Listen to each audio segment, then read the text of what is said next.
We continue now at the top of Daf Pei Beis Amud Beis Meseches Bava Metzia. This is Bava Metzia Daf 82b. The Gemara suggested on the previous summit that it could be both Rabbi Eliezer and Rabbi Akiva agree. When it comes to a Shomer Aveda, they might both agree to what Rav Yosef says, that you consider like a Shomer Sachar, because when he's watching over the Aveda, there's a mitzvah going on over there that essentially is the schar. That's considered to be like the payment, and therefore he's a Shomer Sachar. However, they're specifically arguing b'malvet sarach lemashkon kamiflagi. They're arguing when you have a lender who needs the mashkon, who essentially is going to use the mashkon. Rashi says b'malvet sarach lemashkon, when the lender needs the mashkon leishtamish bo, he's going to use it. V'lifsok olav lios pochis menachov, and then as he uses the mashkon, he's going to deduct from the debt that is owed to him. Pochis menachov v'holech kamiflagi. That's what they're arguing about. Rabbi Akiva holds afilu hachi. Nevertheless, ika mitzvah, it's still considered to be a mitzvah in this situation, as the Gemara will explain. B'malvet sarach lemashkon kamiflagi. They're arguing over a case where the malve is using, he needs the mashkon. Mar savar, one holds mitzvah ka'avid, he's doing a mitzvah. What's the mitzvah? Shehilveyu, the mitzvah was that he lent him, and therefore essentially that is a mitzvah. And once a person is doing a mitzvah, osik b'mitzvah pater ben mitzvah, again he doesn't have to give tzedakah if an ani should come. That's the monetary benefit. V'havi shomer sachar, he's a shomer sachar. That's going to be the opinion of Rabbi Akiva.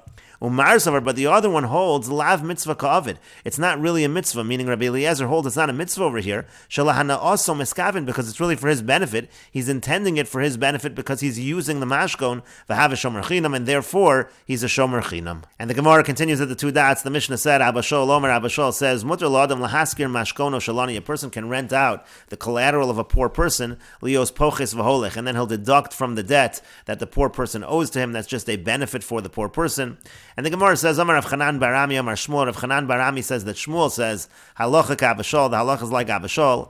V'af Abba Shol lo amar ele b'moro fesel v'kardim. Even Abba Shol, he only said it by things like a hoe, a chisel, or an axe. Hoel v'nafesh igrayu, because there you make a lot of money by renting them out. V'zuter pechsayu, when they don't depreciate much, they don't get much damage when they are used, and therefore again it's considered to be a benefit for the ani. And the Gemara continues with the Mishnah, hamavir chavis mimakam l'makam. If somebody's transporting a barrel from one place to another place, v'shivra, and he breaks it, bein shomer chinam, bein shomer sachar yishava, whether he's a shomer chinam or a shomer sachar, he takes an oath. Rabbi Eliezer says, zev v'zeh yishava, they both take an oath. Utzmiani, but I'm surprised, im yechol and zev v'zeh yishava, if this is really true, that they can both take the oath and be exempt. And Rashi explains, Yishava shelo pasha v'yifter. The explanation of the Mishnah is they're taking an oath that there was no negligence, and then they're pater. That applies seemingly by both a shomer chinam and a shomer sachar. And so Rashi says, Uvegemar mefarish time, the Gemara will explain the reason. Amai pater shomer sachar b'shvua. Why is the shomer sachar pater when he takes this shvua? Habalap shianami chayiv. A shomer sachar is chayiv even if he wasn't negligent. A shomer sachar is chayiv. She'ein ze onus. This is not an accident. Elika gneva v'aveda. This should be at the level of gneva v'aveda. She'ein kroven leonus upshia. That's in between, it's close to an accident and close to negligence, and so therefore really a shomer sachar, just taking a shvua that it was not a pshia, that it was not a negligence, that should not be enough to exempt him. That the Gemara will deal with. Rabbi Eliezer Omer zev v'zeh yishava utzmiani. Rabbi Eliezer says they both take a shvua, but I'm surprised. Kilomar af ani shamati me rabosek Rabbi Meir, meaning I also heard from my Rebbeim, like Rabbi Meir said, avol tmiani, but I'm surprised. I'm surprised about this. V'al zeh hech neftarm b'shvua. How are they pater with this oath? Uvegemar mefarish to me. The Gemara will explain what exactly Rabbi Eliezer's question is. And the Gemara says, Tanu Rabbanan, the rabbis taught, Hamaver chaves lechaveiro, mimakom lamakom v'shivra. A person transports a barrel for his friend from place to place, and it breaks. Bein shomer chinam, bein shomer sachar yishava. Whether he's a shomer chinam or a shomer sachar, he takes a shvua. Divrei Rabbi Meir. That's the opinion of Rabbi Meir. That's the first opinion in our Mishnah. Rabbi Yehuda says shomer chinam yishava. No say sachar yishalim. A shomer chinam, he takes a shvua. He can take an oath and be pater, but a shomer sachar will have to pay. Rabbi Eliezer says zev v'zeh yishava. They both do take a shvua. Again, like Rabbi Meir, utzmiani, but I'm surprised. Im yechol and zev v'zeh yishava, if this is really the halacha, if they're both able to take a shvua and be pater. And the Gemara says, L'meimer, does this mean to say, the Savar Rabbi Meir, that Rabbi Meir holds a niskal lav posheyahu, that a person who stumbles, it's not considered to be negligence. In other words, Rabbi Meir is saying over here that as long as they say it's not negligence, the implication is that it's not negligence. Implication is that stumbling is not negligence. Rashi says, niskal lav posheyahu, if a person stumbles, it's not negligence. To kamar yishava shelo pasha pshia acheres, because what the person is taking the oath that there was no other negligence. To havadai batzer miniskal lo have, it's certainly not less than stumbling. saying. Furthermore, we see that even a shomer sachar is pater, which seems to imply that this is considered to be an accident. So does this mean to say that Rabbi Meir holds niskal that stumbling is not considered negligence? But we learned in a brisa, nishbar akado, if his pitcher breaks, velo silko, and he doesn't clear it away, nafla gamalu, let's say his camel falls, velo hamida, he doesn't stand it up. Rabbi Meir mechayev hazek, Rabbi Meir says that he's chayev in the damages. V'chachamim omrim pater midinei adam v'chayev b'dinei shamayim. The chachamim say he's pater in terms of the earthly courts, but he'll be chayev in the heavenly courts. V'kayim alon, and we've established to explain the machlokas tanoim over here.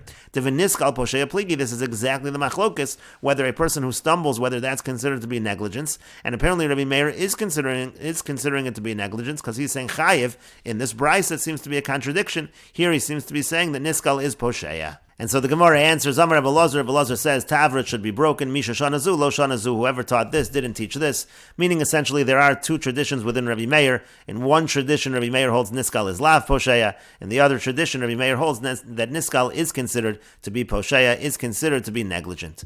And the Gemara continues, V'yasar Rabbi Yehuda l'meimar. Now then Rabbi Yehuda, he comes to say, Rabbi Yehuda who argues with Rabbi Meir, he says, Shomer Chinam Yishava, Nosei Sachar Yishalim, that the Shomer Chinam, he can take the oath as long as he takes the oath that it's not negligence, so then he's pater in the case where he's transporting the barrel from one place to the other. But the shomer sachar, even if he wasn't negligent, he has to pay. Haiki dine v'haiki dine, each one follows its laws, meaning to say a shomer chinam, he's pater as long as it's not negligent, but the shomer sachar, he's chayiv in such a situation, even if it's not a pshia, but he's chayiv for things like neva v'aveda, and that's why he's chayiv, it's at least at that level.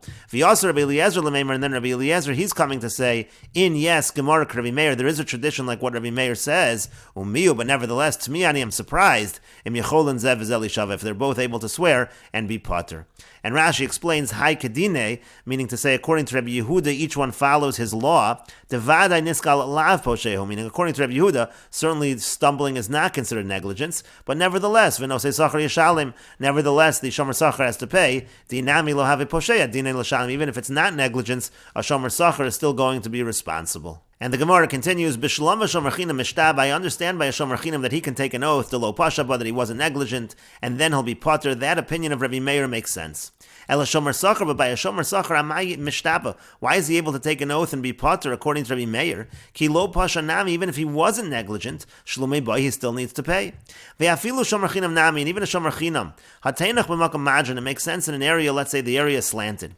Shelo b'makom madron, but let's say it's a place that's not slanted. Mi matzi mishtaba lo pasha, can he really take an oath that it's not negligence? It's certainly negligence in that situation. And Rashi says, Oteinach b'makom madron de'ikol meimar karav la'ona. So you could say in a place where it's slanted, so it's close to being an accident, that's why he gets out of it. But shelo b'makom madron, but if it's just a flat area, it's not slanted, vadai poshehu, that certainly should be negligence. And we will continue with this discussion in the next video on Daf Pei Gimel Amud Aleph.